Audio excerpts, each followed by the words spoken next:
जनक महाराज को अपने मन के ऊपर कितना विश्वास है। मेरे पवित्र मन का आकर्षण जो परमात्मा है वही कर सकता है। राम परमात्मा है। विश्वामित्र जी हंसने लगे, पहचान लिया उसने। विश्वामित्र जी छिपाते हैं, ऐसा कोई बात नहीं है। ये ब्रह्मनिष्ठ पुरुष ब्रह्म दृष्टि से जगत को देखते हैं। ये आपको ऐसा लगता होगा ये दशरथ महाराज के पुत्र है, मेरे यज्ञ का रक्षण करने के लिए आए। जनक महाराज की बहुत इच्छा थी राम लक्ष्मण राजमहल में आए। राम जी को अम्बाबाड़ी में रहने की इच्छा थी। जनक राजा ने सभी व्यवस्था वहीं की है। रामायण में वर्णन आता है सायंकाल हुआ था, राम लक्ष्मण संध्या करते। आजकल के लोग संध्या नहीं करते हैं, बड़ी बड़ी ब्रह्म ज्ञान की बातें करते हैं। जो संध्या नहीं करता उसको सूर्य नारायण शाप देते, उसकी बुद्धि बिगड़ती है। बुद्धि के मालिक सूर्य नारायण है। उज्जयंतम अस्तयंतम आदित्यम अभिध्यायन कुर्वन् ब्राह्मण सकलम भद्रमश्नुते। भागवत में ऐसा लिखा है भगवान श्री कृष्ण संध्या करते हैं, परमात्मा श्री राम संध्या करते हैं। श्री राम श्री कृष्ण परमात्मा है, संध्या करते हैं। आजकल लोगों में संध्या में श्रद्धा रही नहीं, बुद्धि बिगड़ जाती है। रामायण में वर्णन आता है राम लक्ष्मण संध्या करते हैं, गुरुदेव की सेवा करते हैं, रात्रि में वही शयन किया है, प्रातः काल हुआ है, संध्या नित्य कर्म किया है। वशिष्ठ ऋषि शालिग्राम भगवान की पूजा करने के लिए बैठे हैं। रामचंद्र जी को कहा फूल तुलसी ले आओ। बगीचा में राम लक्ष्मण जाते। मर्यादा पुरुषोत्तम की प्रत्येक लीला में मर्यादा है। बगीचा में माली काम करता था, राम सभी को मान देते हैं। राम अति सरल है। माली को काका जी कहा। माली काम करता था, वो वृद्ध है, मेरे को काका जी कौन करता है? उसने पीछे देखा, राम लक्ष्मण खड़े थे। माली ने साष्टांग प्रणाम किया। राम जी को वंदन करके उसने कहा मैं आपका दास हूं, मैं आपका सेवक हूं, मेरे को कभी काका जी कहना नहीं, मेरे को संकोच होता है, मैं आपका सेवक हूं। राम जी ने स्मित हास्य किया और कहा ये सब ठीक है, उम्र से तो बड़े हो, मेरे पिता के जैसे लगते हो। आदि की आंख में आंसू है। कहा दशरथ महाराज कहा तुझसे जी, राम मेरे को पिता समान मानते। राम वन में जाते हैं तब घर के नौकर रोते हैं, सभी को ऐसा लगता है राम मेरे। किसी का अनादर नहीं किया है। राम लक्ष्मण फूल तुलसी लेते थे। सीता जी वहां सखियों के साथ आई है। सीता जी पार्वती माता की पूजा करने के लिए, सीता जी को दर्शन हुआ। राम लक्ष्मण फूल तुलसी लेकर के विश्वामित्र जी के पास आए। राम तो अति सरल है, छल कपट क्या होता है राम जानते ही नहीं है। विश्वामित्र जी को कहा हम जिस बगीचा में गए थे उस बगीचा में राजकन्या सखियों के साथ आई थी, दूर से मेरे को बार बार देखती थी। विश्वामित्र जी ने कहा राजकन्या वहां रोज पूजा करने के लिए जाती है, इसलिए मैंने जानबूझ के मेरे को वहां भेजा था। सीता जी को ज्ञान में मेरा राम कैसा सुंदर, सरल स्वभाव, छुआ छल नाय। छल कपट क्या होता है राम जानते ही नहीं, अति सरल राम। सीता जी को आशीर्वाद माता जी देती है, पार्वती माँ ने सीता जी को आशीर्वाद दिया है। विश्वामित्र जी राम लक्ष्मण को आशीर्वाद देते। जनक राजा की आज्ञा हुई है, बड़ा भारी मंडप बनाया है, अखाड़ा है, 1000 वीर पुरुष शिव धनुष उठा करके ले आए हैं। जनक महाराज के पुरोहित शतानंद ऋषि विश्वामित्र जी के पास आए, सभी तैयारी हुई है। राम लक्ष्मण को लेकर के विश्वामित्र जी स्वयंवर मंडप में, जिसके हृदय में जैसा भाव था भाव के अनुसार राम जी के दर्शन का आनंद मिला। जनक महाराज ने स्वागत किया है। फिर तो जनक राजा ने अपने मंत्री जी को आज्ञा दी खड़े होकर के भाषण करना। ये भगवान शंकर का धनुष्य है। 21 बार निक्षत्रिय पृथ्वी करने के बाद परशुराम जी ने यह धनुष हमारे घर में रखा। यह ऐसा भयंकर है, 1000 वीर पुरुष बहुत मेहनत करते तभी उठा सकते। मेरी कन्या सीता बहुत छोटी थी, तभी धनुष का घोड़ा बना करके खेलती थी। मैंने ऐसी प्रतिज्ञा की है, जो वीर पुरुष धनुष को उठावेगा, प्रत्यंचा चढ़ावेगा, अर्धा राज दूंगा, राजकन्या उसको विजय बनाएगा। अब खड़े होकर के भाषण करो। मंत्री जी खड़े हुए बोलने का आरंभ करते हैं। उसी समय रावण आकाश मार्ग से जाता था। बड़ा भारी मंडप देखता है। रावण ने अपने नौकर को पूछा, इतना बड़ा भारी मंडप किसके घर में, क्या बात है? नौकर ने कहा, मैंने ऐसा सुना है जनकपुरी में श्री जानकी जी का स्वयं, देश देश में से राजा लोग वहां आए। रावण ने पूछा है, हमारे यहाँ कुमकुम पत्रिका आई है क्या?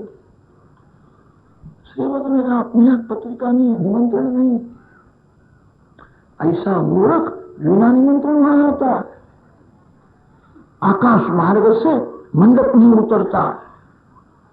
जनक महाराज को कहने लगा, ये जनक, मेरा तुमने अपमान किया। सभी राजाओं को वो निमंत्रण दिया, मैं राजा नहीं हूं, मेरे को क्यों निमंत्रण नहीं दिया? मेरा तुमने अपमान किया, इसीलिए मैं युद्ध करने के लिए आया। जनक महाराज घबराए हैं, कन्या के लग्न में यह पाप कहां से आ गया? जानबूझ करके उसको निमंत्रण नहीं दिया। मेरा तुमने अपमान किया, मैं युद्ध करने के लिए आया। जनक महाराज ने हाथ जोड़ करके कहा है, मैंने मंत्री जी को कहा था सभी राजाओं को निमंत्रण देना है, आपको निमंत्रण दिया न हो, मेरी भूल नहीं है, मंत्री जी की क्षमा करो। मैं क्षमा मांगता हूं, मेरी वृद्धावस्था है, आप जवान वीर हो, आपके साथ मैं कैसा युद्ध करूं? मेरी भूल तो नहीं है, तो भी मैं क्षमा मांगता हूं, मंत्री जी की। रावण क्रोध में बोलता है, बुलाओ मंत्री को बुलाओ। मंत्री जी तो थर थर कांपने लगे। एक थप्पड़ मारे में मर जाऊंगा, ये बड़ा बलवान है। रावण मंत्री जी का तिरस्कार करता है, मूर्ख, तेरे को अक्ल नहीं है, सभी राजाओं को निमंत्रण दिया, मैं राजा नहीं हूं, क्यों निमंत्रण नहीं दिया? मंत्री जी ने हाथ जोड़ करके कहा है, क्षमा करो, पत्रिका लिखाना मेरा काम है, एक एक के घर में पहुंचाना मेरा काम नहीं। सिपाही लोग कैसे होते, कहीं जाते हैं कहीं नहीं जाते। मैंने सिपाही को पत्रिका तो दी है, आपके यहाँ सिपाही नहीं आया, पत्रिका नहीं दी, कि मेरे को पत्रिका मिली नहीं, कि मेरी भूल नहीं, सिपाही की भूल, मैं क्षमा मांगता। बुलाओ सिपाही को बुलाओ। सिपाही घबराया, मंत्री जी ने मेरे मस्तक के ऊपर रख दिया। मंत्री जी जानते थे सिपाही बड़ा बुद्धिमान, रावण को कुछ बनावे। मस्तक खुजलाने लगा, बहुत मस्तक खुजलावे तो अंदर में बाहर निकलता है, ऐसा लगता है। रावण को कुछ जवाब तो देना ही पड़े। रावण तिरस्कार करता है, मेरा नाम तुमने सुना था कि नहीं, क्यों नहीं आया? सिपाही ने हाथ जोड़ करके कहा, आपकी प्रशंसा मैंने बहुत सुनी थी, आपके यहाँ मैं प्रथम गया था, आपको पत्रिका नहीं मिली कि तुमने किसको पत्रिका दी? सिपाही ने हाथ जोड़ करके कहा, महाराज मैं यहां से निकला और समुद्र किनारे गया, वहां बहुत से लोग बैठे थे, सभी आपकी प्रशंसा करते थे। रावण महाराज तो ऐसे वीर है, सभी देवों का पराभव किया है, स्वर्ग के देव रावण महाराज के नौकर बनकर के लंका में सेवा करते। आपकी मैंने ऐसी प्रशंसा सुनी, फिर मैंने विचार किया इतना बड़ा समुद्र लांग करके मैं लंका में कैसा जाऊं? सभी देव रावण महाराज के नौकर है, तो समुद्र भी तो देव ही है। मैंने समुद्र को पत्रिका दे दी और कहा रावण महाराज को दिया ना। समुद्र में पत्रिका छोड़ करके मैं इधर चलाया, इतना बड़ा समुद्र लांग करके मैं कैसा जाऊं? समुद्र ने आपको पत्रिका नहीं दी, जाओ समुद्र के साथ लड़ो और वहीं डूब करके मर जाओ, काहे को यहाँ आए? ये तो मेरा अपमान करता है, मैं तेरे को मारूंगा। कि मैंने आपका अपमान नहीं किया है, मैंने समुद्र को पत्रिका दी। जनक महाराज ने सिंहासन मंगाया, रावण को सिंहासन बताते, थोड़ी भूल हो गई है, क्षमा करो, आप बहुत बड़े हो, आपके लिए सिंहासन रखा है। बड़ा भारी सिंहासन देख करके रावण ठंडा हो गया, मैं बहुत बड़ा आदमी हूं, मेरे लिए कैसा सिंहासन रखा है। सिंहासन में अक्कड़ में जाकर के बैठता, हे जनक तेरी कन्या बाहर आवे, मेरे को विजय माला अर्पण कर।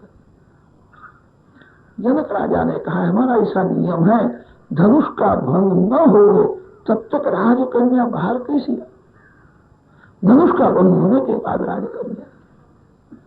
अभिमानी रावण अपनी प्रशंसा करने लगा, मैं बड़ा भारी वीर हूं, तुम लोग मेरे को जानते नहीं हो, ये तो जूना पुराना धनुष है, इसमें क्या है। शंकर भगवान पार्वती जी के साथ कैलाश में बैठे थे, तब शंकर पार्वती के साथ कैलाश पर्वत मैंने उठाया, मेरे जैसा वीर कौन है। ऐसा मूर्ख था, अपनी प्रशंसा करने लगा। आत्म प्रशंसा ही मरण है, जो आत्म प्रशंसा करता है उसके पुण्य का, आयुष का नाश होता है। रावण अपनी प्रशंसा करने लगा, मैं ऐसा बड़ा वीर हूं। जनक महाराज ने कहा धनुष को उठाओ। अभिमानी रावण एक हाथ से धनुष को उठाता है, उठता ही नहीं, हिलता नहीं। दूसरा हाथ, तीसरा हाथ, चौथा हाथ। पार्वती माता ने शिव गणों को ऐसी आज्ञा दी थी, रावण का अभिमान बहुत बढ़ गया। अभिमान में जो मन में आता है वैसा बकता है, उसकी आज फजेती होनी चाहिए। रावण धनुष को उठावे नहीं। यो लोकवीर समितं धनुरैषमुग्रं सीता स्वयंवर गृहे त्रिशतोपनीतम् आदाय बालगजलीलैवेक्षुयष्टिम् सज्जीकृतं नृपविकृष्य बभञ्ज मध्ये। शिवगणों को माता जी की आज्ञा हुई थी रावण धनुष उठावे नहीं, कदाच उठावे तो वही धनुष उसके छाती के ऊपर गिराओ। उसका अभिमान बहुत बढ़ गया है। माता जी की आज्ञा से शिवगण धनुष के ऊपर चढ़ करके बैठे थे, किसी को दिखता नहीं है। रावण एक हाथ से धनुष उठाने को जाता है, धनुष हिलता नहीं है। दूसरा हाथ, तीसरा हाथ, चौथा हाथ, उसको 19-20 हाथ थे। शिवगणों के साथ उसने धनुष को तो उठाया। धनुष को उठाने के बाद चारे बाजू में देखने लगा। रावण को ऐसा हुआ कि सभा के सभी लोग मूर्ख है, मैंने धनुष उठाया, तो कोई रावण महाराज की जय नहीं बोलता है, मेरे जैसा वीर कौन है। ऐसा मूर्ख था, अपनी जय बोलने लगा। शिवगणों ने उसी समय धनुष को जोर से दबाया है। रावण के छाती के ऊपर धनुष गिरता है, रुधिर रोकने लगा, मैं मर गया, मेरे को बचाओ, बचाओ। सभी हंसने लगे। रावण की फजीती होवे, सभी की ऐसी इच्छा थी। रावण शब्द का अर्थ होता है जो दूसरे को रुलाता है, जो दूसरे को दुख देता है, वही रावण है। रमन्ते योगिनः अस्मिन् इति रामः रावयति द्रावयति सर्वजनानिति रावणः। लोगों को बहुत त्रास देता था, उसकी जय कौन बोले।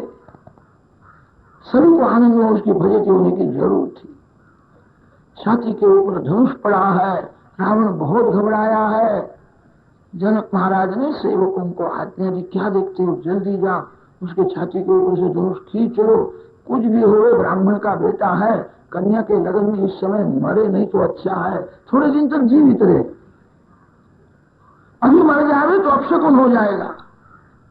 हजार वीर पुरुष अखाड़े में कूद पड़े हैं, रावण के छाती के ऊपर से धनुष खींच लिया। फिर तो रावण खड़ा हो गया, उसकी बहुत फजीती हुई थी, अपमान हुआ था। फिर रावण वहां बैठा नहीं, वहां से भाग गए। रावण की दशा देख करके दूसरे जो राजा लोग थे वो सभी सावधान हुए। रावण को मूर्छा तो आई, 5 मिनट में खड़ा हो गया, यहां से चलता हुआ घर में गया। हम लोग धनुष को उठाने के लिए जावे, कदाच हमारे छाती के ऊपर धनुष गिर जावे तो 4 जन करने। रावण की दुर्दशा हमने देखी है, सभी सावधान हो गए। बातें करते हैं, सीता जी तो मेरी छोटी बहन है, हम लोग लग्न देखने के लिए आए। सभी घबराए थे, अशक्य है, यह धनुष कोई नहीं उठा सकता है। रावण बड़ा बलवान, उसकी ऐसी दुर्दशा हो गई। सभा स्तब्ध है। उस समय विश्वामित्र जी ने रामचंद्र जी को आज्ञा दी है, उठो राम भंजो भव चापा। उठो, गुरुदेव की आज्ञा हुई है, गुरुदेव को वंदन कर। विनय की मूर्ति राम है, शिव धनुष्य को भी वंदन किया। राम परमात्मा है, राम सभी को मान देते हैं। शिव जी को आश्चर्य हुआ है, मेरे धनुष को वंदन करने की क्या जरूरत थी, मेरे धनुष को भी राम वंदन करते हैं। वंदन करके प्रभु ने धनुष को उठाया है, लीला में उठाया।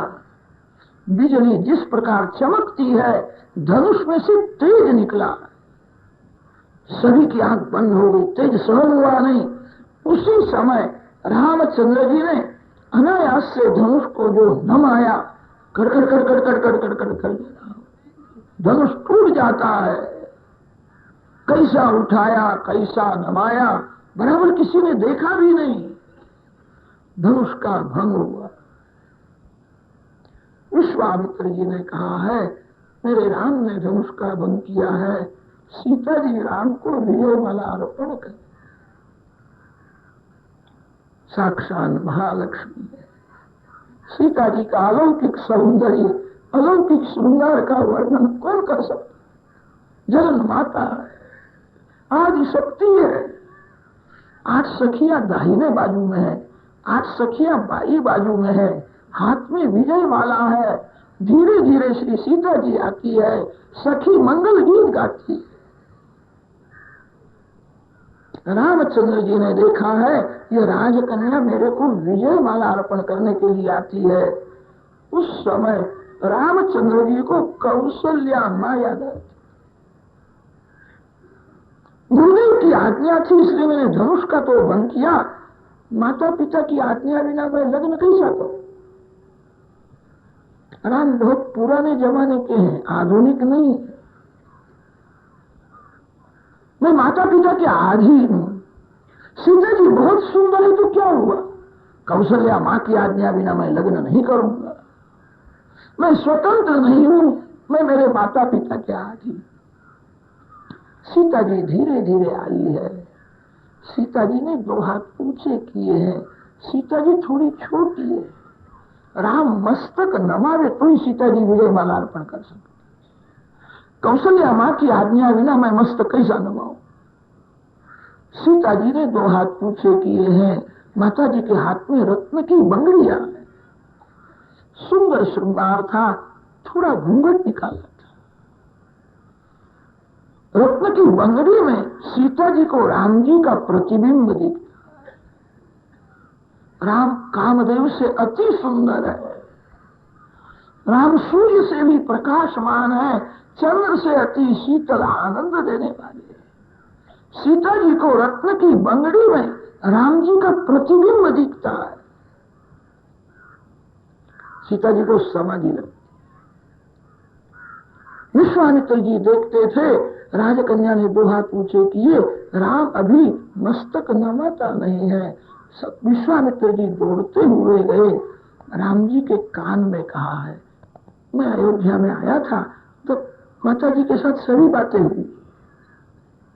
कौशल्या मां बहुत राजी हो गई। कौशल्या मां की दशरथ महाराज की इच्छा है मेरे राम का लग्न हो, तेरे माता पिता प्रसन्न हो जाए। माता पिता की बहुत इच्छा है राम का लग्न हो। राम जी ने पूछा है, लग्न हुए ऐसी तो इच्छा है, पर इसी कन्या के साथ लग्न हुए ऐसी इच्छा है, इसी कन्या। कौशल्या माता ने सीता जी की प्रशंसा बहुत सुनी थी। कौशल्या माता की इच्छा थी सीता जी पुत्र वधू। माता पिता की आज्ञा है। विश्वामित्र जी ने जब कहा तो प्रभु ने मस्तक नमाया। श्री राम मस्तक नमाते हैं, सीता जी को सखी सावधान करती है, प्रभु ने मस्तक नमाया। श्री सीता जी विजय माला अर्पण करती है। सियावर राम नाचत गावत सहत सहेली, शिव जय माल राम उड़े। सभी की इच्छा थी सुवर्ण सिंहासन में श्री सीताराम जी विराजमान है। सीता जी के साथ राम जी का दर्शन करते हैं। जनकपुरी की प्रजा भागशाली है, सभी को अति आनंद होगा। ये मनोहर जोड़ी सदा सर्वदा आनंद में, इनको किसी की नजर न लगे। लोग तो बातें करते हैं सीता जी जनक महाराज की कन्या नहीं है, आज शक्ति है, धरती में से बाहर आई। राम आज नारायण परमात्मा है, स्वर्ण सिंहासन में विराजमान। सीता राम जी का दर्शन करते हैं, अति आनंद हुआ है। सीताराम सीताराम सीताराम जय सीताराम।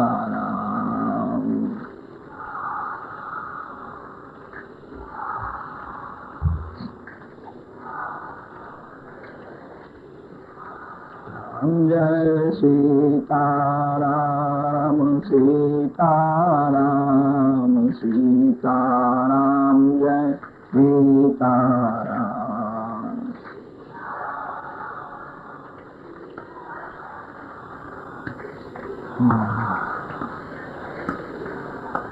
राम जय सीताराम सीताराम सीताराम जय सीताराम।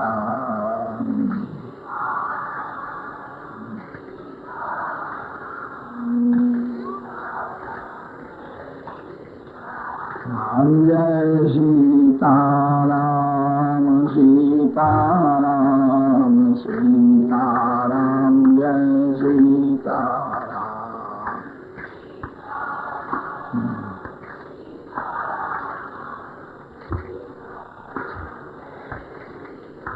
राम जय सीताराम सीताराम सीताराम जय सीताराम।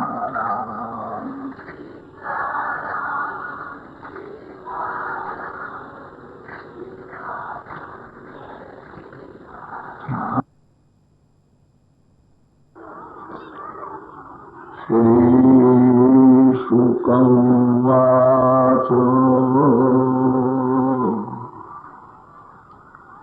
कस्यापि भगवानेशो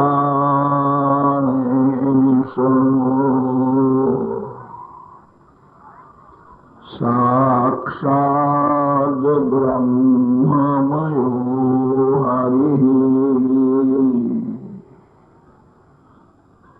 श्रीराम लक्ष्मण भरत शत्रुघ्ना इति संज्ञया तस्यानुचरितं राजन्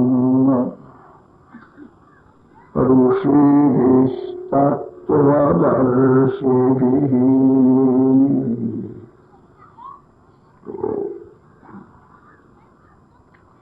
श्रुतं निवर्णितं भूरि त्वया सीतापतेरनुः।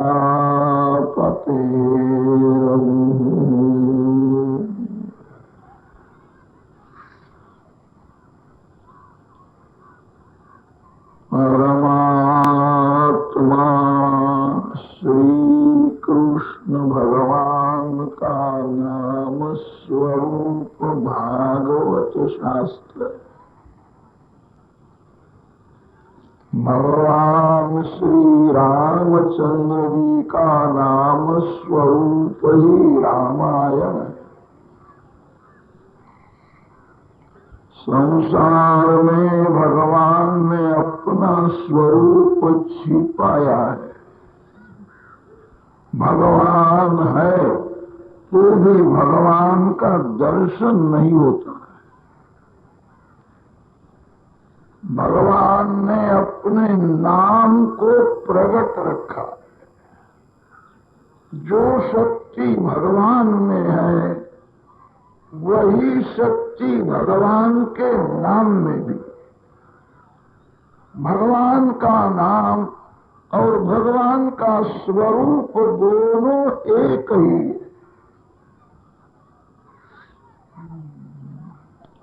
भगवान का स्वरूप सभी को प्राप्त नहीं होता, नाम सभी को मिलता है। स्वरूप दुर्लभ है, नाम सुलभ है।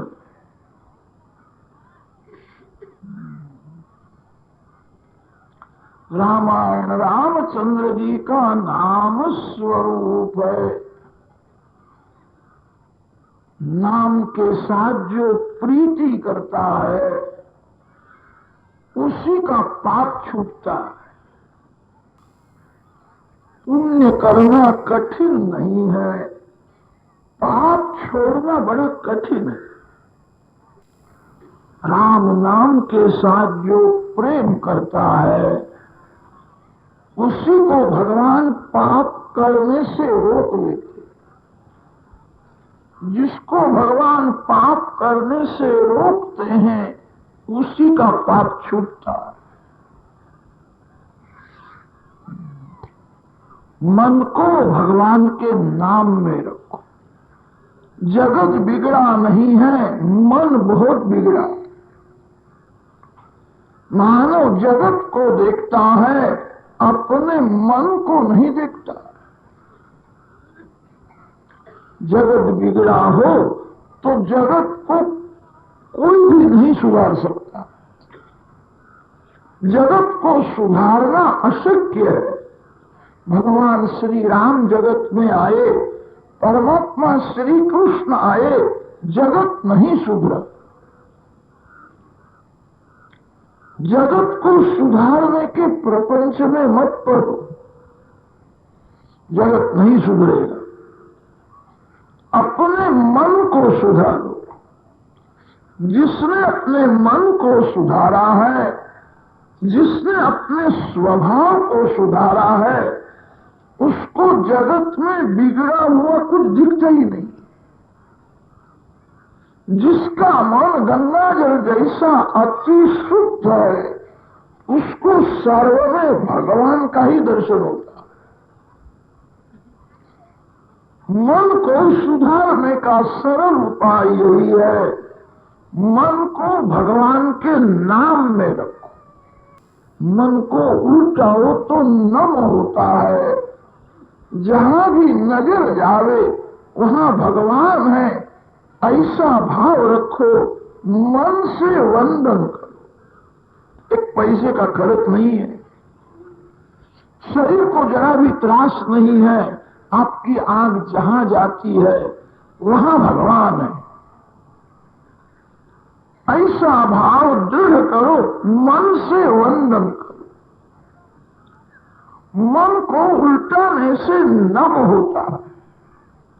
जो नमता है, जो अपने मन को नाम में रखता है, नम और नाम,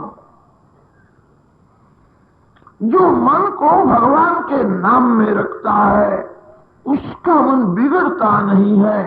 भगवान के स्वरूप में मन को रखना बड़ा कठिन है। 2-3 मिनट भगवान दर्शन देते हैं, अदृश्य हो जाते हैं। मन को भगवान के नाम में रखो। स्वरूप को कोई पकड़ सकता नहीं है, नाम को आप पकड़ सकते हो। मेरा मन भगवान के नाम से दूर न जाए, रामायण रामचंद्र जी का नाम स्वरूप है। रामायण के जो 7 कांड है वो मानव के उन्नति के 7 साधन है। भगवान के चरण में जाना है। 7 साधन बताए हैं। तुलसीदास महाराज ने एक एक कांड को सोपान ऐसा नाम दिया। प्रथम सोपान, द्वितीय सोपान।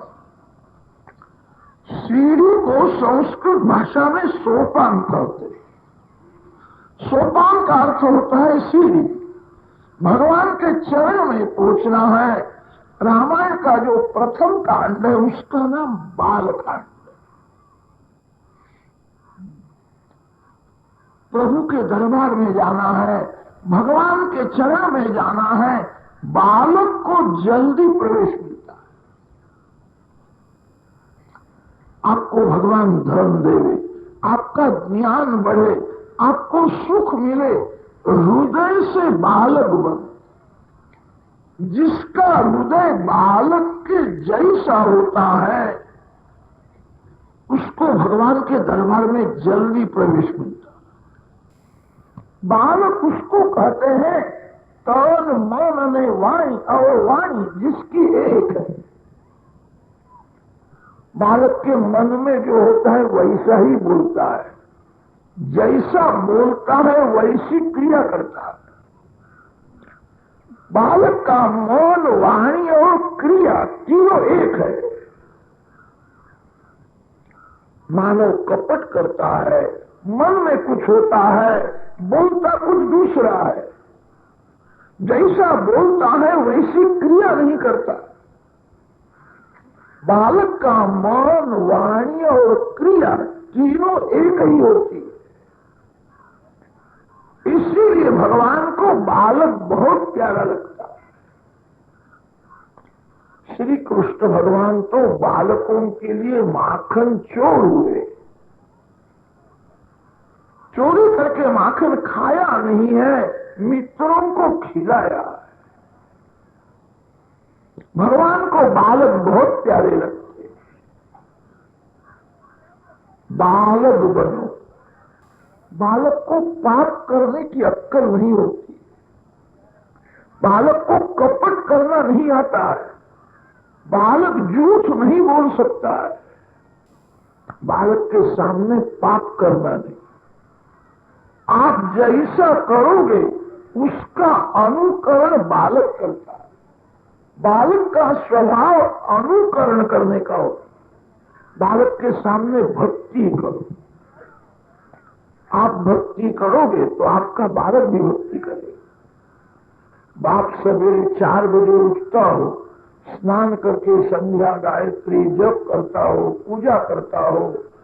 कभी पुत्र के मन में भी ऐसी इच्छा होगी मैं 4 बजे उठूं, मैं प्रातः काल में स्नान करूंगा।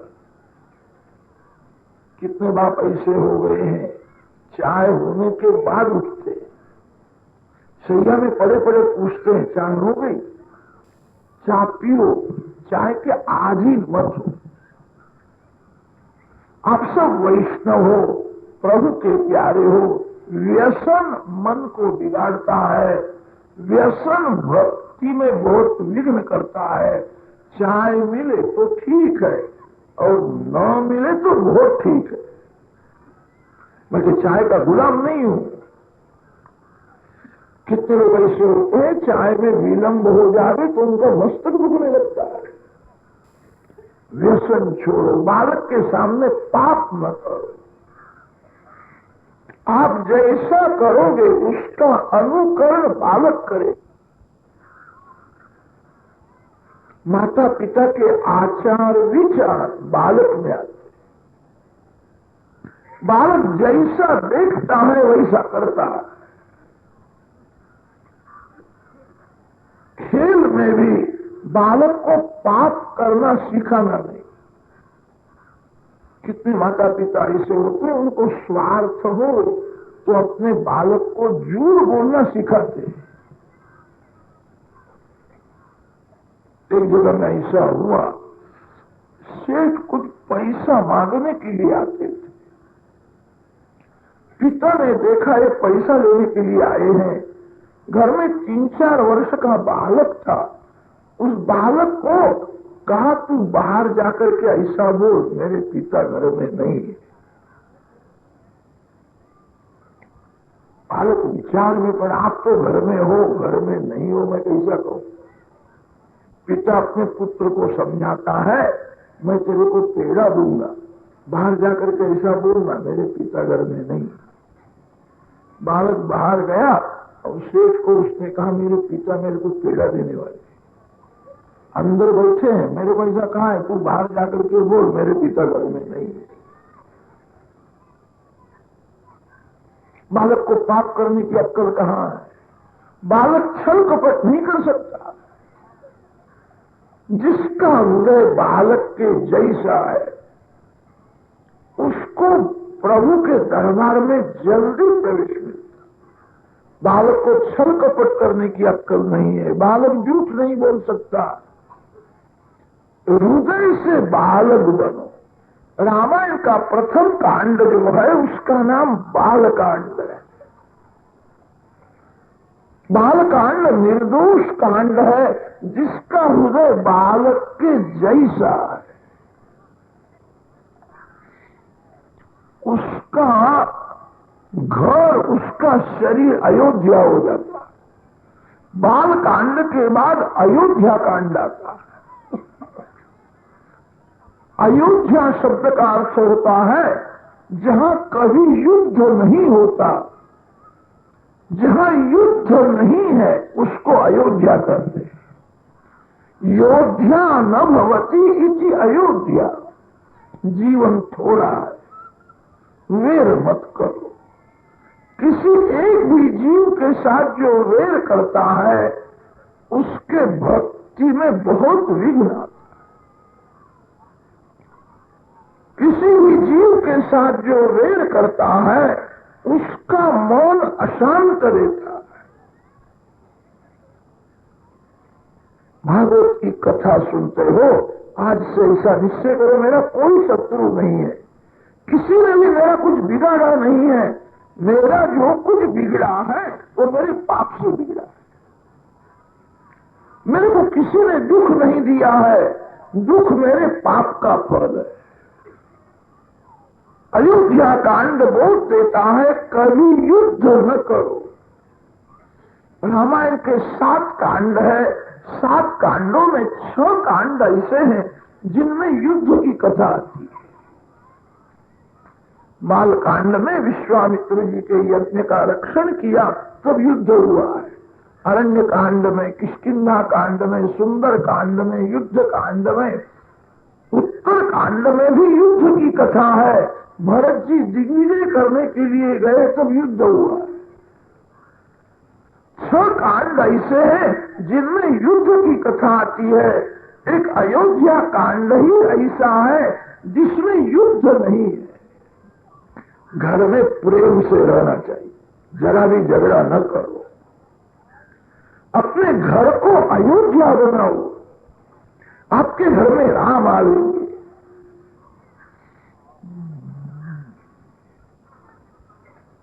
जहां युद्ध होता है वहां भगवान विराजते हैं। जिसको घर में रहना है, घर में भक्ति करना है, वो घर के सभी जीवों में भगवान का दर्शन करे।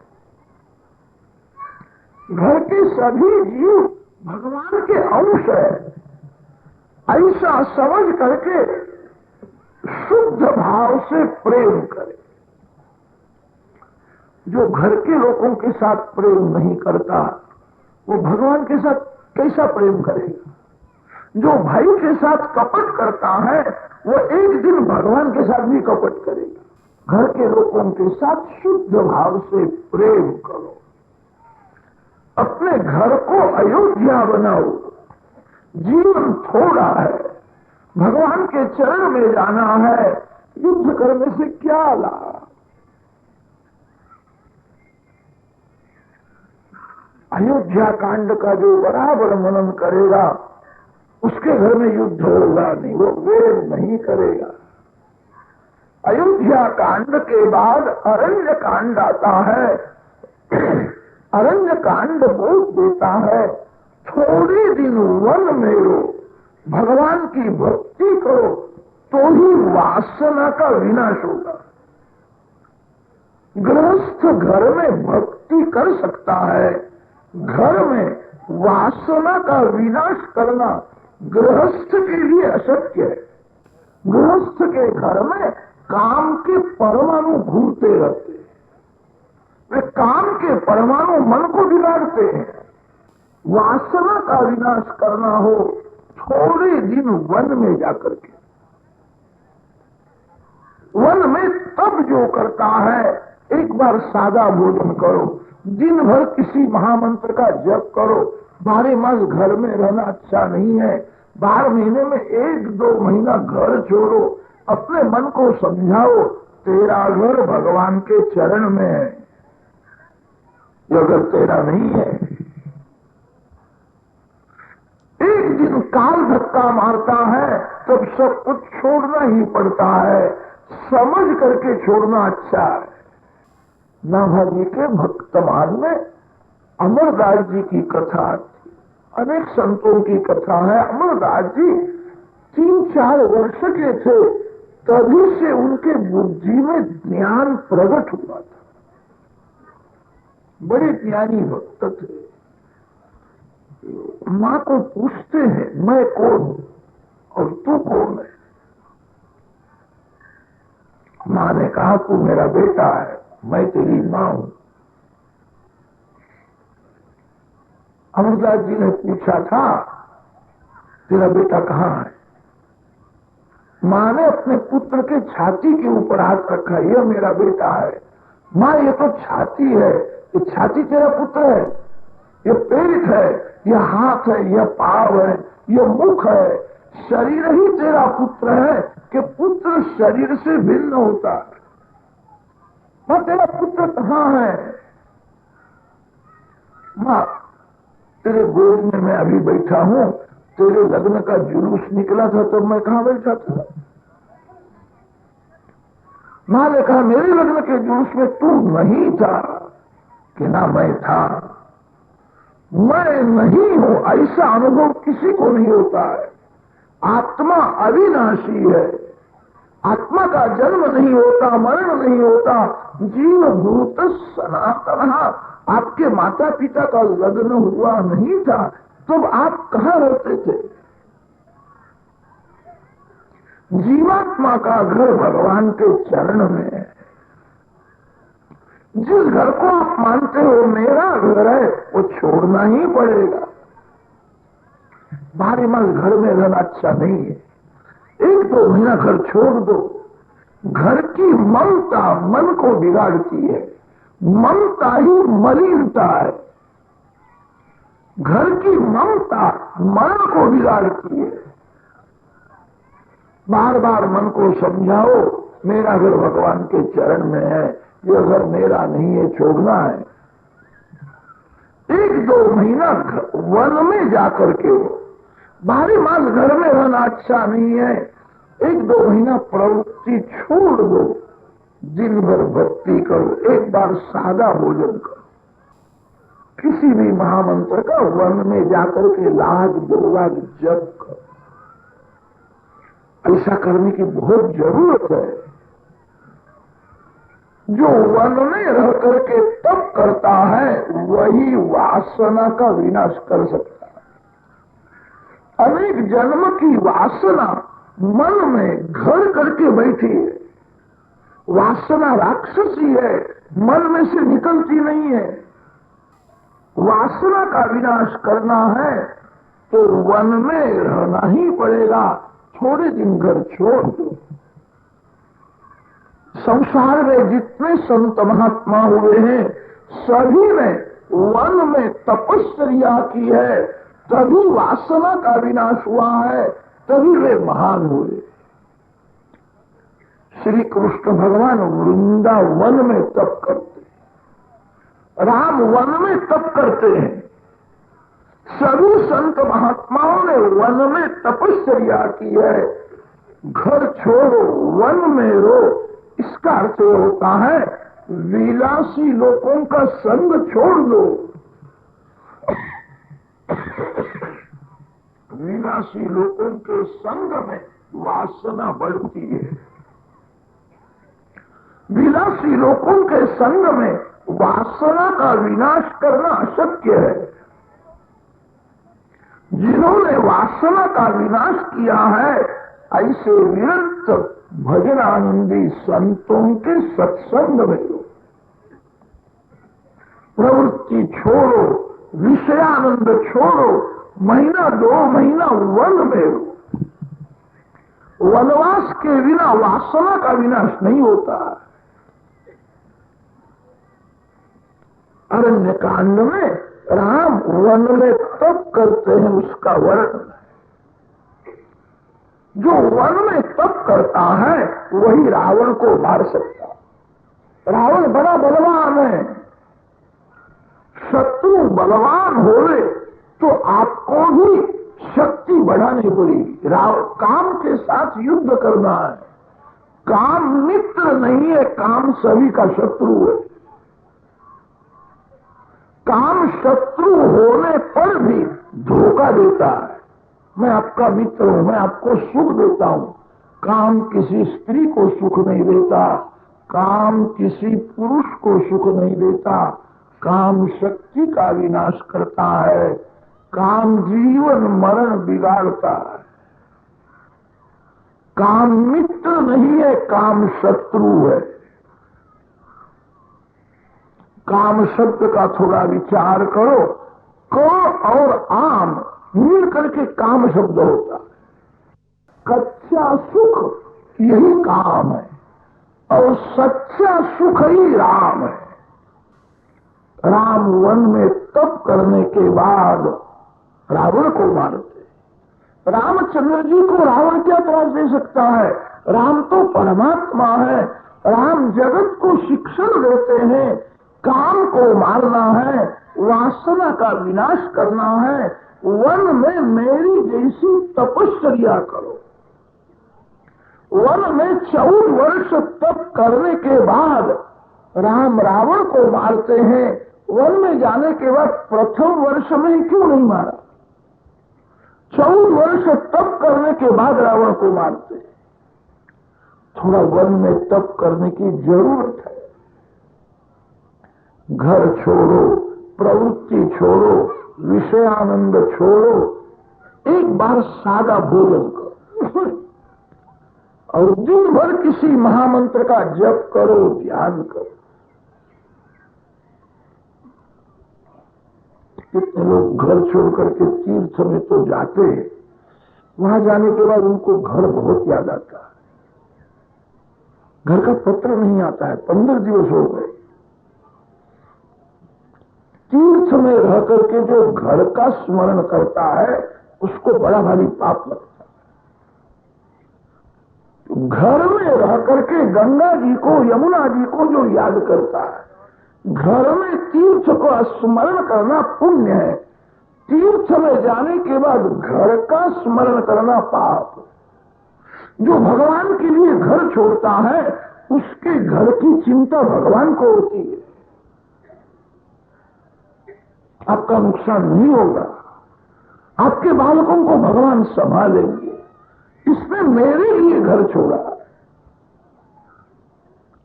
मन में सब कुछ भूल जाओ, प्रेम से भगवान की भक्ति करो। धीरे धीरे वासना का विनाश होगा। वासना का विनाश करना बड़ा बड़ा कठिन है। वासना का विनाश किए बिना कोई महान हुआ ही नहीं। रामचंद्र जी जगत को आदर्श बताते हैं, मैं ईश्वर हूं, मैं भी वन में तप करता हूं। वन व अरण्य कांड बोध देता है वासना का विनाश। अरण्य कांड के बाद आता है किष्किंधा कांड। किष्किंधा कांड में श्री राम सुग्रीव के मैत्री की कथा। सुग्रीव जीवात्मा है, राम परमात्मा है। जीव ईश्वर की मैत्री की यह कथा। परमात्मा के साथ मैत्री करो, भगवान आपके साथ में ही रहते। जीव भगवान को भूल जाता है, भगवान जीव को नहीं भूलते, भगवान जीव के साथ में ही रहते हैं। मानव को बोलने की शक्ति भगवान देते हैं, देखने की शक्ति भगवान देते हैं। परमात्मा के साथ मैत्री करो। सुग्रीव जीव है, जिसका कंठ सुंदर है उसको सुग्रीव कहते। कंठ की शोभा राम नाम से है। जीभ से जप करो, कंठ से जप करो, मन से जप करो। जो सुग्रीव है उसी के साथ राम मैत्री करते हैं। काम की दोस्ती छोड़ो तब राम के साथ मैत्री हो। रामायण में वर्णन आता है, हनुमान जी की कृपा है सुग्रीव के ऊपर, इसीलिए राम सुग्रीव के साथ मैत्री करते हैं। हनुमान जी की कृपा न हो तो राम सुग्रीव के साथ मैत्री करने को तैयार नहीं है। हनुमान जी महाराज ने सुग्रीव को अपनाया था, हनुमान जी का बल सुग्रीव को मिला था। हनुमान जी का बल ब्रह्मचर्य का बल है। जो काम की दोस्ती छोड़ता है वही राम के साथ मैत्री कर सकता है। किसी भी जीव के साथ वैर करना अच्छा नहीं है। याद रखना, किसी भी मानव के साथ ज्यादा प्रेम करना भी अच्छा नहीं। वैर करने से मन बिगड़ता है, किसी भी मानव के साथ ज्यादा प्रेम करने से भी मन बिगड़ जाता है। प्रेम करने लायक, मैत्री करने लायक भगवान है। परमात्मा के साथ मैत्री करो, मानव के साथ वैर न करो, किसी मानव के साथ ज्यादा प्रेम भी न करो। कोई मिले तो हाथ जोड़ो, दो मधुर शब्द बोलो। कदाच कोई आपको न मिले तो उसको याद करना नहीं। 2 महीने हो गए, 3 महीने हो गए, भाई मेरे को मिला नहीं, मेरे को बहुत याद आता है। कोई मिले तो अच्छा है और न मिले तो बहुत अच्छा है। जीवन परमात्मा के लिए, जीवन परोपकार के लिए है। हनुमान जी महाराज का जीवन सुंदर है। सुंदर कांड में हनुमान जी महाराज की कथा है। राम सेवा हनुमान जी का जीवन है और राम नाम हनुमान जी का भोजन है। हनुमान जी महाराज राम नाम का जप के बिना रह सकते नहीं। राम नाम ही उनका भोजन है। राम सेवा बिना हनुमान जी जीवित रह सकते नहीं है। जिसका जीवन सेवा के लिए है, स्मरण के लिए है, वही वैष्णव है। वेश से वैष्णव होना कठिन नहीं है, हृदय से वैष्णव होना कठिन है। हनुमान जी का जीवन राम सेवा के लिए, राम नाम ही उनका भोजन है। हनुमान जी सर्व का आनंद में रहते हैं। इसका यही कारण है, राम नाम का सतत जप करते हैं। संसार के सुख दुख की, मान अपमान की असर नहीं होती है। जो भगवान के नाम का सतत जप करता है उसको अनुभव होता है भगवान मेरे साथ में है, मैं अकेला नहीं हूं। जो बहुत प्रेम से भगवान के नाम का जप करता है उसको भगवान का आनंद मिलता है। जिसको भगवान का आनंद मिला है उसके मन पर संसार के सुख दुख की असर नहीं होती। सुंदर कांड में हनुमान जी की कथा आती है। हनुमान जी का जीवन सुंदर है। जिसका जीवन भक्तिमय है उसी का जीवन सुंदर है। सुंदर कांड के बाद युद्ध कांड है। जो सतत भक्ति करता है, युद्ध कांड में राक्षस मरते। काम राक्षस है, क्रोध राक्षस है, लोभ राक्षस है। राक्षस बड़े बलवान होते हैं। युद्ध कांड में राक्षस मर गए। जिसका जीवन सुंदर है, इसका अर्थ होता है जिसका जीवन भक्तिमय है, जो सर्वकाल भक्ति करता है वही काम क्रोध राक्षसों को मार सकता है। जो भक्ति की समाप्ति करता है उसको काम मारने के लिए जाता है। जो भक्ति की समाप्ति करता है उसी को क्रोध आता है। भक्ति सर्वकाल करनी है। भक्ति करने का अर्थ यह होता है ईश्वर से विभक्त न हो, उसको भक्ति करते। भगवान से दूर जाना नहीं है, सर्वकाल भगवान के साथ में ही रहना है। जो हनुमान जी के जैसी सर्वकाल भक्ति करता है वही राक्षसों को मार सकता है। कितने लोग ऐसा समझते हैं, भगवान मेरे ऊपर कृपा करे, काम का विनाश हो गए, क्रोध का विनाश हो गए, फिर मैं भगवान की भक्ति करूंगा। अशक्य है। काम का विनाश जल्दी नहीं होता है, क्रोध का विनाश नहीं होता है। भक्ति को बढ़ाने से काम क्रोध विकार धीरे धीरे कम होते।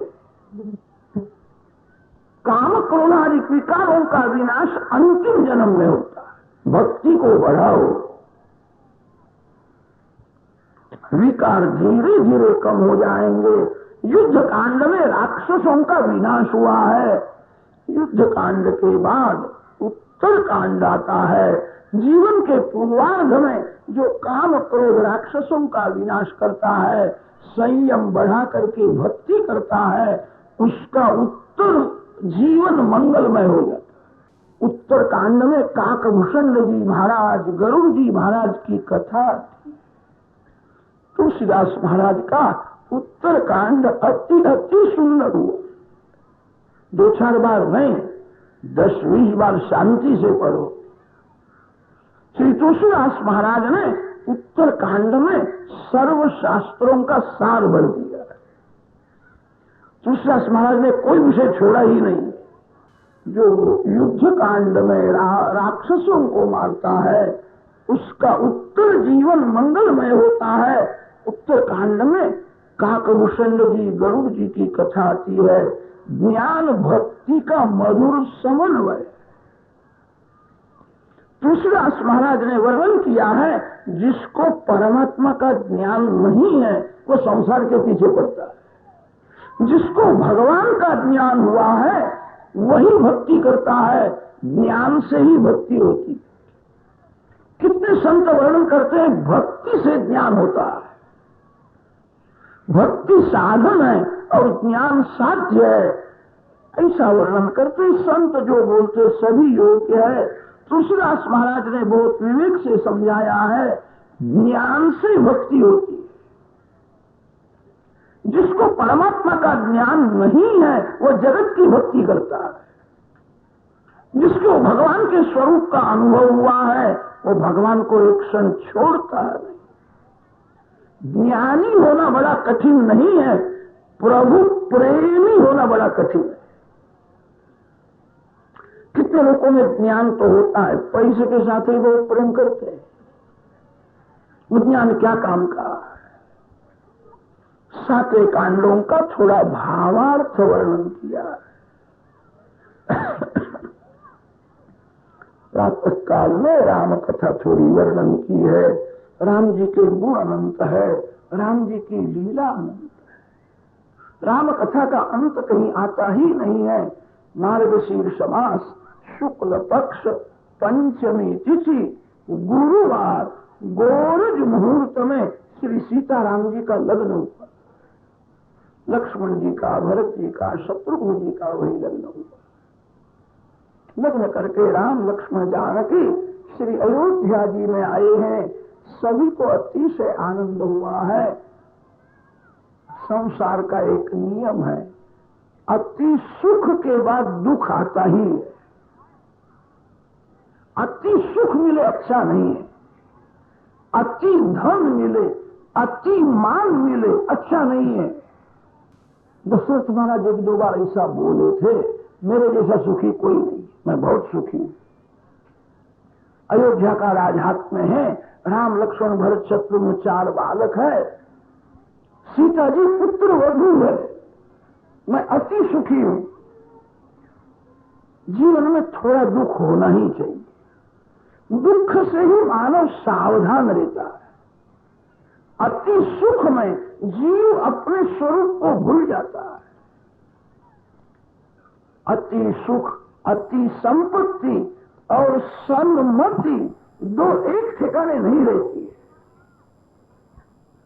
अति धन मिले अच्छा नहीं है, अति मान मिले, अति सुख मिले अच्छा नहीं है। दशरथ महाराज बहुत सुखी थे। सुख के बाद दुख आता ही। संसार का यह नियम है। जो भगवान के पिता है, अयोध्या कांड में दशरथ महाराज दुखी हो गए। मंथरा का कुसंग हो गया, कैकेयी की बुद्धि बिगड़ गई। आपके जीवन में सुख दुख का कैसा भी प्रसंग आवे, कभी सत्कर्म छोड़ना नहीं और सत्संग छोड़ना नहीं। जीवन में कैसा भी दुख का प्रसंग आवे, प्रभु की पूजा छोड़ना नहीं, प्रेम से पूजा कर। जो बहुत प्रेम से पूजा करता है उसकी बुद्धि बिगड़ती नहीं है। कदाच बिगड़ जावे तो भगवान जल्दी सुधारते। सत्कर्म छोड़ना नहीं, सत्संग छोड़ना नहीं। कई ने मंथरा का कुसंग किया। मंथरा के कुसंग से कई की बुद्धि बिगड़ गई।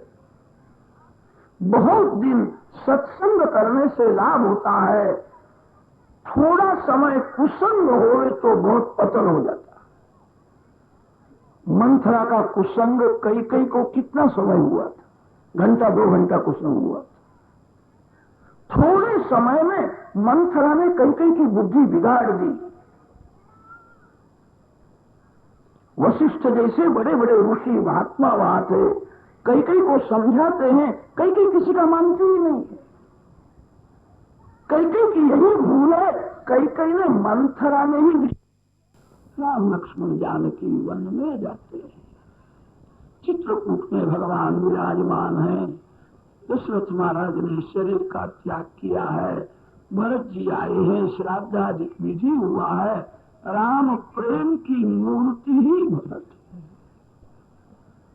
सीताराम सीताराम सीताराम बोलते हुए भरत जी जाते हैं। भरत जी का जो दर्शन करता है उसका हृदय पिघलता है। तो राम प्रेम की मूर्ति है। भरत जी का दर्शन करते पशु पक्षियों को समाधि लगी, चित्रकूट के पत्थर पिघलने लगे। ज्ञानी पुरुषों के पास भगवान 16 वैराग मांगते हैं और भक्तों के पास भगवान 16 प्रेम मांगते। 16 वैराग होवे तो ज्ञान में सिद्धि मिलती है और 16 प्रेम होवे तो भक्ति में सिद्धि मिलती है। कितना लोग ऐसे समझते हैं ज्ञान मार्ग कठिन है, भक्ति मार्ग सरल है।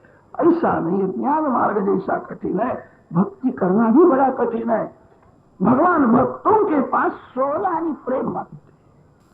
भरत जी प्रेम की मूर्ति है। राम भरत जी का मधुर मिलन हुआ। भरत जी को समझाया है, चरण पादुका दी है। भक्ति में कैसी शक्ति है? भक्ति जड़ को चेतन बना देती है। भरत जी को रामचरण पादुका में राम दर्शन होता है। ये पादुका नहीं, मेरे राम है। प्रेम में कैसी शक्ति है? प्रेम जड़ को चेतन बना देता है। मैं अकेला नहीं हूं, मेरे राम साथ में है। भरत जी रामचरण पादुका लेकर के श्री अयोध्या जी में आए हैं। गादी में पादुका जी की स्थापना की है। पादुका जी की आज्ञा अनुसार भरत जी 14 वर्ष राज करते। कोई भी काम करते हैं तो पादुका जी की आज्ञा मांगते हैं। श्री राम सीताराम, श्री राम सीताराम प्रेम से जप करते हैं। हृदय में राम जी का स्वरूप प्रकट होता है। राम जी को पूछते मैं क्या करूं? कोई भी काम करो भगवान को पूछ करके करो। भक्ति का अर्थ होता है भगवान के अधीन रहना ही भक्ति है। भक्त भगवान को पूछे बिना कोई भी काम नहीं करते। भरत जी रामचरण पादुका की आज्ञा से 14 वर्ष राज करते हैं। भरत जी का प्रेम कौन वर्णन कर सकता है।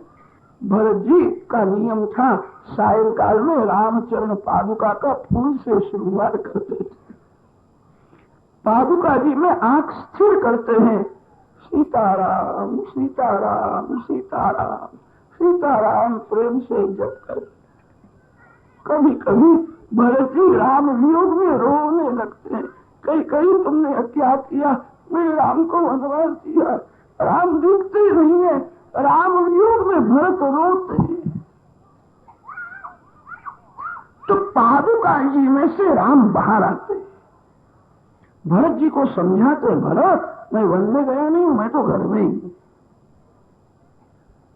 जो भगवान के लिए एकांत में रोता है उसको भगवान दर्शन देते। भगवान के लिए रोना चाहिए। मानो पैसे के लिए रोता है, कोई स्त्री के लिए रोता है, कोई पुत्र के लिए रोता है। कितने लोग तो ऐसे अज्ञानी होते हैं, थोड़ा अपमान हो जाए तो रोते, मेरा अपमान किया उसने, तेरा अपमान किया तो तेरा बाल बाका हुआ, तेरा क्या कम हुआ। थोड़ा अपमान हो गए तो मानव हृदय को जलाता है, मानव रोता है, मानव कभी भगवान के लिए रोता है। भरत जी एकांत में सीताराम सीताराम सीताराम सीताराम प्रेम से जप करते हुए राम वियोग में जब प्राण व्याकुल होते हैं, रोने लगते हैं, तो पादुका जी में से श्री सीताराम जी बाहर आते हैं। भरत को समझाते हैं, भरत मैं वन में गया नहीं हूं, मैं तो घर में हूं। भरत जी को ऐसा लगता है मेरे राम घर में ही। बहिरंग में वियोग है, अंतरंग में संयोग है। वियोग में कैसा जीवन होना चाहिए जगत को भरत जी ने समझाया है, और संयोग में सेवा कैसी करनी चाहिए कि आदर्श लक्ष्मण जी ने समझाया। हम सभी को राम का वियोग है। राम वियोग में मानव का कैसा जीवन होना चाहिए। श्री राम वियोग में जिसका मन संसार में रमता है, जिसको संसार में मजा आती है, वो भक्ति करता है। भक्ति वह करता है जिसको भगवान के वियोग का दुख होता है। मैं इतना बड़ा हो गया, अभी तक एक बार भी भगवान का दर्शन हुआ। राम वियोग का जिसको दुख है वही भक्ति करता है। भरत जी का जीवन कैसा था अयोध्या कांड में वर्णन किया है। फिर तो राम लक्ष्मण जानकी अनेक ऋषियों को कृतार्थ करते हुए गोदावरी के किनारे पंचवटी में आए। सीता जी को रावण ले गया ही नहीं। सीता जी को रावण स्पर्श नहीं कर सकता है। सीता जी को स्पर्श करने के लिए जाए तो रावण जल जाएगा, मर जाएगा। सीता जी को रावण ने कभी स्पर्श किया ही नहीं। सीता जी के 3 स्वरूप है। श्री सीता जी का अति शुद्ध सत्वमय स्वरूप राम के साथ ही रहता है। सीताराम का कभी वियोग नहीं होता है। सीता जी का राजसी स्वरूप अग्नि में है और तामसी छाया स्वरूप पर्णकुटी में है। छाया जानकी कहती है हरण सुंदर है, उसको पकड़ करके ले आओ। अरे हरण सुंदर है कि राम सुंदर है? सीता जी ऐसा बोली ही नहीं। रावण का वध करना है, इसीलिए प्रभु ने लीला की है। सीता जी की छाया को रावण ले गया। राम लक्ष्मण सीता जी को शोधने के लिए निकले हैं। शबरी माँ का उद्धार किया है, सुग्रीव के साथ मैत्री की है, सारी दिशा में वानरों को भेजा है। हनुमान जी महाराज समुद्र को लांग करके लंका में आए हैं। माता जी का दर्शन करते हैं, वंदन। माता जी को आश्वासन दिया, माँ जल्दी राम लक्ष्मण आएंगे, अब रावण मर जाएगा, माँ मैं आपको राम का दर्शन कराऊं। माता जी को अनेक रीति से आश्वासन दिया है। श्री सीता जी ने कहा, हनुमान यहाँ के राक्षस बड़े बलवान हैं, तेरे जैसे वानरों को तो खा जाएंगे। हनुमान जी ने कहा, माता जी आपके सामने मैंने ये छोटा सा स्वरूप धारण किया है, मेरा असली स्वरूप आपको देखना है क्या? बेटा तेरा असली स्वरूप मेरे को देखना है। हनुमान जी महाराज सीताराम सीताराम सीताराम सीताराम कीर्तन करते हुए अपने स्वरूप को बढ़ाते हैं। मेरु पर्वत के जैसा दिव्य स्वरूप धारण किया है, श्रीअंग सुवर्ण के जैसा चमकता है। माता जी को वंदन करके कहा है ये सब राम जी की कृपा है, राम जी ने मेरे को शक्ति दी है, ये मेरी शक्ति नहीं है। माता जी को आनंद हुआ। हनुमान जी ने कहा माता जी मैं राम दर्शन करके निकला, यहां आया तभी तक मैंने पानी भी नहीं पिया। मैंने ऐसा निश्चय किया था श्री सीता मां का दर्शन करूंगा फिर पानी पीऊंगा। मां मेरे को भूख बहुत लगी है। माता जी ने कहा तेरे को भूख लगी है, मेरे पास तो कुछ नहीं कि मैं झाड़ को फल सुंदर सुंदर दिखते, मेरे को आज्ञा दो तो मैं फलाहार करूंगा। सीता जी ने कहा यहां तो बड़े बड़े राक्षस है, युद्ध होगा। हनुमान जी ने कहा माता जी मेरे को राक्षसों का भय नहीं लगता है, मां आपका मेरे को भय लगता है। आप नाराज न हो तो मैं फल खाऊं। भगवान का भय रखना चाहिए, किसी मानव का भय मत रखो। माता जी नाराज न होवे तो मैं फलाहार करूं। सीता जी ने विचार किया मेरा हनुमान अकेला है, राक्षस तो बहुत है। हनुमान जी को आज्ञा दिए फल तोड़ना नहीं, फल तोड़ने से झगड़ा होगा। जो फल नीचे पड़े हैं वो खाना, वो तू खा ले। हनुमान जी ने विचार किया मां की आज्ञा है फल तोड़ना नहीं, झाड़ को उखेड़ना नहीं, मेरी आज्ञा कहा दी है। हनुमान जी वहां झाड़ को उखेड़ने लगे। लंका जलाई है। हनुमान जी ने बहुत से काम युक्ति से किए हैं, बहुत से काम शक्ति से किए। हनुमान जी के समान कोई बलवान नहीं है, हनुमान जी के समान कोई बुद्धिमान नहीं। लंका जलाई है, हनुमान जी आए हैं, राम नाम से पत्थर तरते। राम नाम में कैसी शक्ति है। वानर सेना के साथ रामचंद्र जी लंका आते हैं, राक्षसों के साथ युद्ध हुआ है। राक्षस राम जी के साथ क्या युद्ध कर सकते? राम तो खेलते। कभी कभी पिता अपने पुत्र के साथ खेलता है, खेल में ऐसा नाटक करता है मेरी हार हो गई, मैं गिर गया, पुत्र की जीत हो गई। राक्षसों का उत्साह बढ़ाने के लिए राम कभी कभी ऐसी लीला करते मेरी हार हो गई। ये राक्षस राम जी के साथ क्या युद्ध कर सकते? खेल में राक्षसों का विनाश किया, रावण को मार डाला है।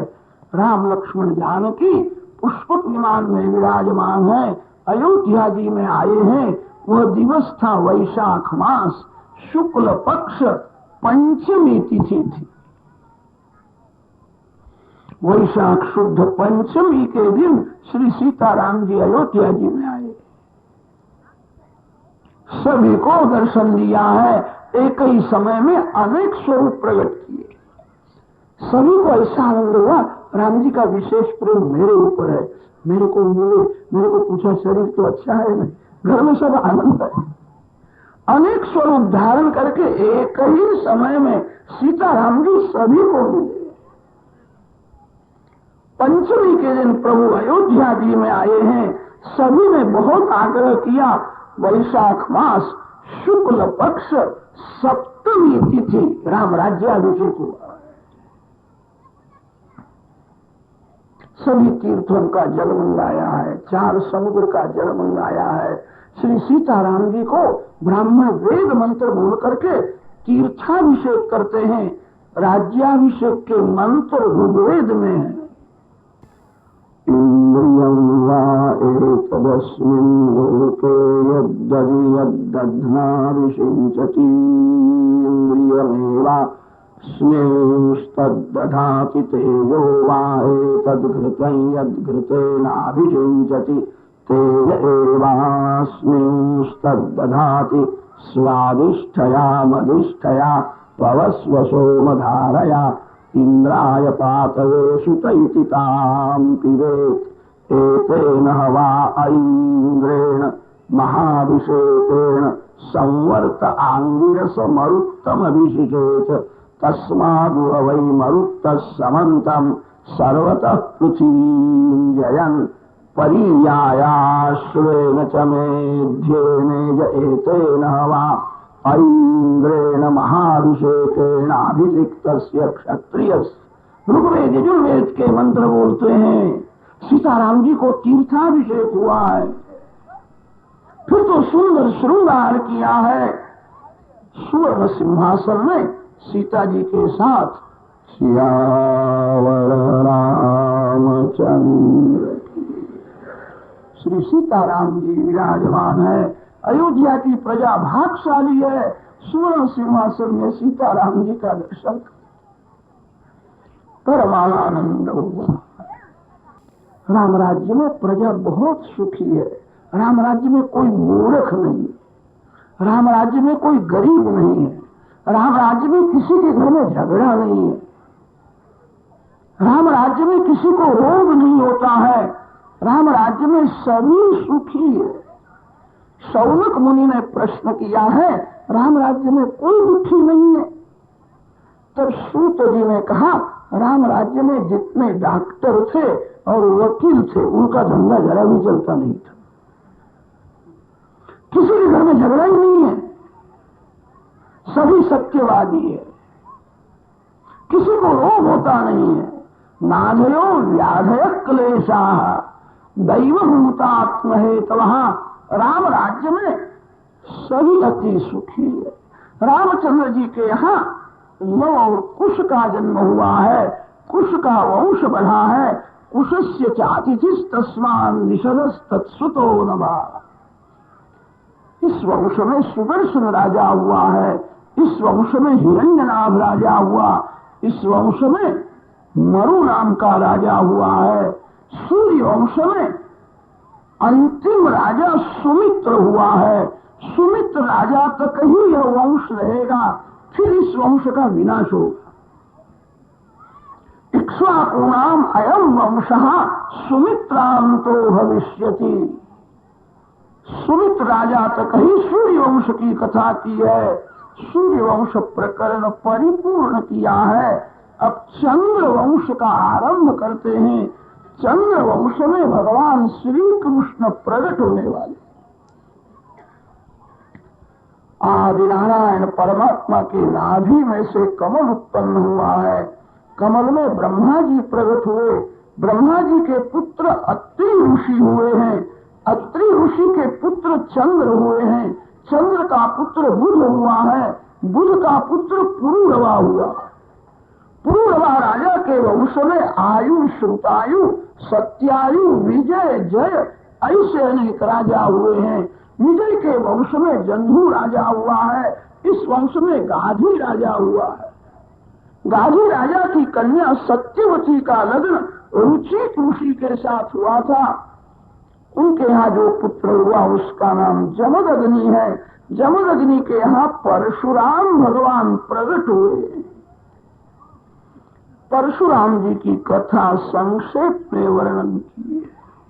फिर तो पुरुरवा राजा का पुत्र जो आयु है उसका वंश वर्णन किया। आयु के वंश में नहुष राजा हुआ है। इस वंश में यति, ययाति, संयाति, आयति, वियति, कृति ऐसे अनेक राजा हुए हैं।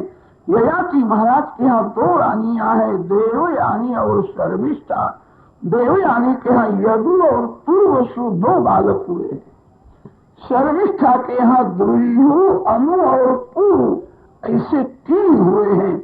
देवयानी का जो बड़ा पुत्र यदु है उसी के वंश में भगवान श्री कृष्ण प्रकट होने वाले। यदु वंश की कथा नवम स्कंध के समाप्ति में आती। पूर्व का वंश वर्णन किया है। पूर्ववंशं प्रवक्ष्यामि यत्र जातोऽसि भारत। पुरु राजा के वंश में ऋतेयु, कुक्षेयु, मित्रेयु ऐसे अनेक राजा हुए हैं। इस वंश में दुष्यंत राजा हुआ है, दुष्यंत के वंश में भरत हुआ है, भरत राजा के वंश में दिवोदास राजा हुआ, दिवोदास राजा के वंश में रंतिदेव हुए हैं। इस वंश में देवापी शंतनु राजा हुआ है। शंतनु महाराज का लग्न गंगा जी के साथ हुआ था। एक बालक अर्पण करके गंगा जी वैकुंठ में जाती है। शंतनु राजा को दूसरा लग्न करने की इच्छा हुई। मत्स्य राजा की कन्या सत्यवती बहुत सुंदर थी। मत्स्य राजा को कहा है तेरी कन्या मेरे को। मत्स्य राजा ने कहा आपके यहाँ एक पुत्र है, भविष्य में वही राजा होने वाला है, आप ऐसी प्रतिज्ञा करो घर में जो पुत्र है उसको राज का पैसा भी मैं नहीं दूं, तो मेरी कन्या आपको मैं दूंगा। घर में जो पुत्र देवव्रत था बहुत सुशील, बहुत लायक था, उसको एक पैसा भी न देना अन्याय होता। लग्न अटक गया। देवव्रत समझ ले मेरे लिए मेरे पिताजी दुखी होते हैं। देवव्रत मत्स्य राजा के यहाँ गए हैं। मत्स्य राजा को समझाया है आपकी कन्या मेरी विमाता होगी, मैं राज्य का एक पैसा भी नहीं लूंगा। तो मत्स्य राजा ने कहा है आप राज का पैसा न लो, कल आज आपके पुत्र राज के लिए झगड़ा करें। देवव्रत ने विचार किया है, हाथ ऊंचा करके बोले हैं आज से मैं बराबर संयम रखूंगा, पुत्र नहीं होगा। पिता के लिए संसार सुख का त्याग किया और पिता के लिए राज संपत्ति का त्याग किया। विधाता ने दो वस्तु में ऐसी माया रखी है, सभी का मन फंसा हुआ ही रहता है। जीव अनेक बार काम सुख भोगता है, मन से घृणा नहीं होती। लाख मिले के 10 लाख मिले, पैसा का मोह छूटता नहीं। जो मन से काम त्याग करता है, मन से जो द्रव्य त्याग करता है, देव उसका जय जयकार करते हैं। पिता के लिए काम सुख का त्याग किया, राज संपत्ति का त्याग किया।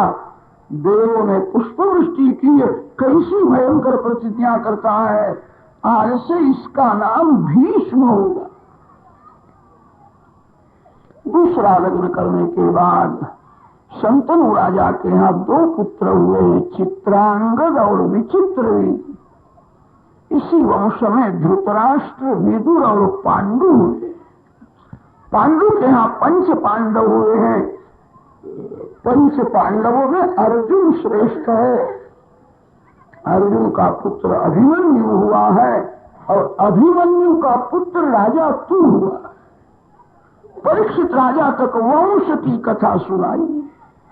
परीक्षित राजा ने प्रश्न किया है हमारा वंश आगे कितने बढ़ेगा, भविष्य की कथा करो। सुखदेव जी महाराज ने कथा की, वो भविष्य काल की है, हमारे लिए वो कथा भूतकाल की हुई। सुखदेव जी महाराज वर्णन करते हैं तेरा पुत्र जन्मे गए सर्पों के साथ वेर करने वाला है। मेरे पिता को सर्प दंश हुआ, मैं सभी सर्पों का विनाश करूंगा। मैं ऐसा यज्ञ करूंगा सर्प वंश का विनाश हो गए, जगत में कोई सर्प न रहे। बड़ा भारी सर्प यज्ञ किया है, जिस यज्ञ में ब्राह्मण वेद मंत्र बोल करके सर्पों को खींच करके ले आते, अग्नि में होम करते। जन्मेजय राजा ने कहा है मेरे पिता को दंश करने वाला तक्षक नाग है, उसको अग्नि में गिराओ। ब्राह्मणों ने कहा तक्षक का रक्षण इंद्रदेव करते हैं।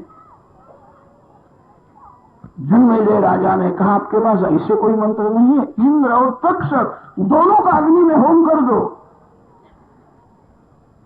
ब्राह्मण वेद मंत्र का दुरुपयोग करने लगे थे, मंत्र शक्ति का दुरुपयोग होता था, इंद्र का भी होम करने के लिए तैयार हुए।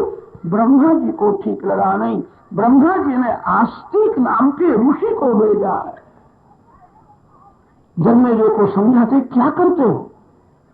तेरे पिता को सदगति मिली है, मरण के लिए कुछ निमित्त होता है, वे करना अच्छा नहीं है। सर्प वंश का विनाश न होवे, सर्प वंश का रक्षण होना चाहिए। आस्तिक ऋषि ने जन्मेजय को समझाया और सर्प वंश का रक्षण किया है। इसलिए आज भी सर्प जब अतिशय क्रोध में होता है तो आस्तिक आस्तिक अयास्तिक ऐसा बोलते हैं।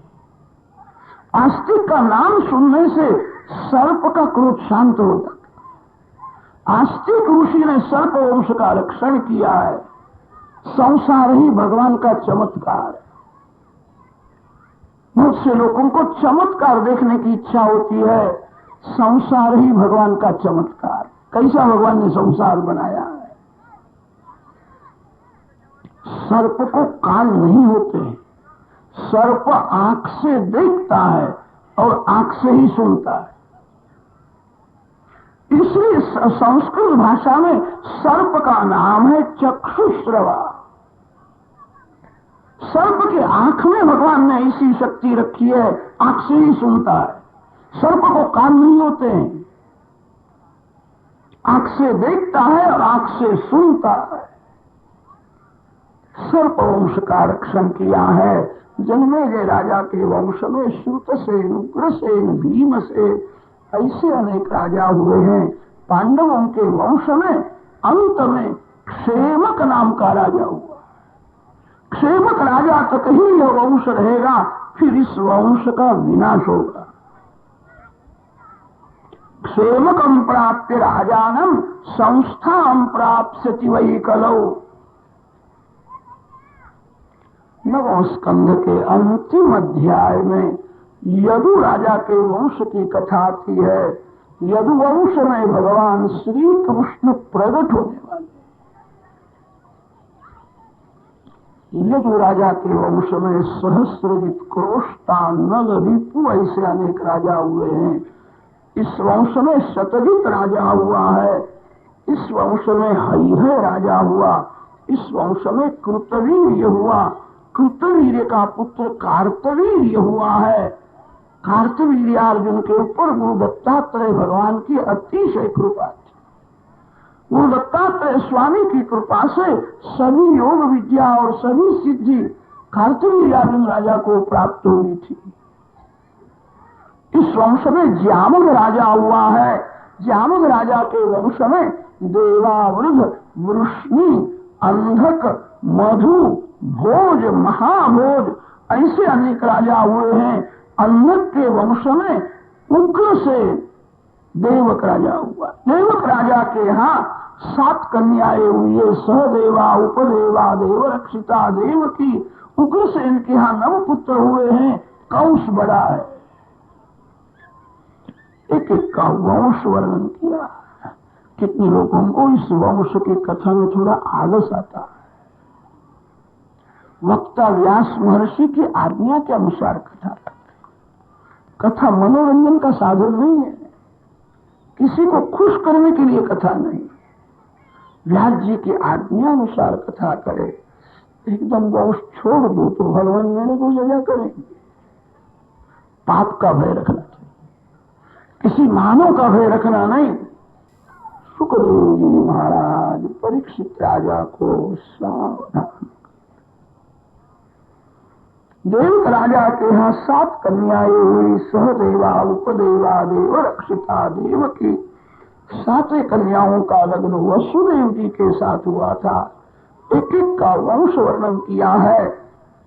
समाप्ति में देवकी जी के वंश की कथा की। देवकी जी के यहाँ 8 बालक हुए हैं। 6 बालक कंस राजा ने मार डाले। 7वें बलराम है और 8वें मेरे इष्टदेव भगवान श्री कृष्ण है। भगवान श्री कृष्ण को सनातन वैदिक धर्म अतिशय प्रिय है। सनातन धर्म का रक्षण करने के लिए भगवान जगत में आते हैं।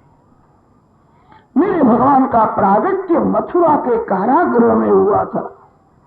वहां से गोकुल में पधारे हैं, ब्रजवासियों को अलौकिक आनंद दिया है, कंसादिक राक्षसों का विनाश किया है, फिर भगवान मथुरा नाथ हुए हैं, फिर द्वारिकाधीश हुए, अनेक रानियों के साथ लग्न किया है, गृहस्थ धर्म जगत को समझाया। श्री कृष्ण 16,000 रानियों के पति हुए, बाहर से सभी के साथ प्रेम बताते हैं, श्री कृष्ण में वैराग परिपूर्ण है। आनंद किसी स्त्री के पास नहीं है, आनंद किसी पुरुष के पास नहीं है, आनंद संसार के जड़ पदार्थ में नहीं होता।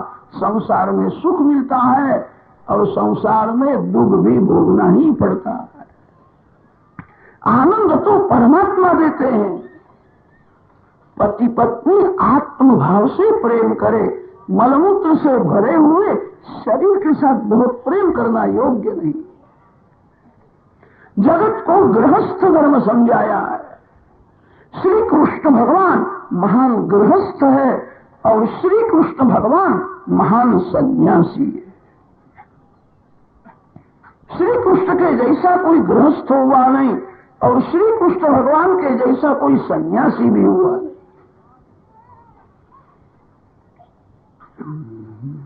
श्री कृष्ण महायोगी है, श्री कृष्ण महाभोगी है।